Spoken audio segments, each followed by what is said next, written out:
আসসালামু আলাইকুম রহমতুল্লাহ। জনতার খবর চ্যানেল হতে কিছু কথা বলার জন্য একটি ভিডিও বানাতে বসলাম। বিষয়টা হলো জনগণ কার, সেই ব্যাপারে আলাপ করব।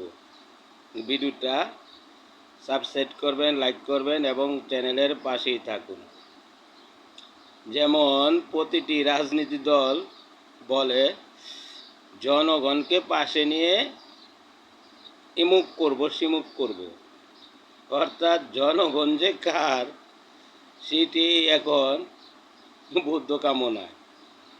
কারণ একটি দলকে 200-র অধিক আসন দিয়ে সরকার গঠন করার জন্য সংসদে পাঠিয়েছে। আরেকটি দল জোট করে পেয়েছে 6টি সংসদীয় আসন, আরেকটি দল পেয়েছে 1টি আসন, আরেকটি দল পেয়েছে দেখা গেছে 60 থেকে 70টা আসন। ঠিক আছে, কিন্তু ওই 6টি আসন যে দল পেয়েছে সেও বলে জনগণকে নিয়ে আন্দোলন করবে।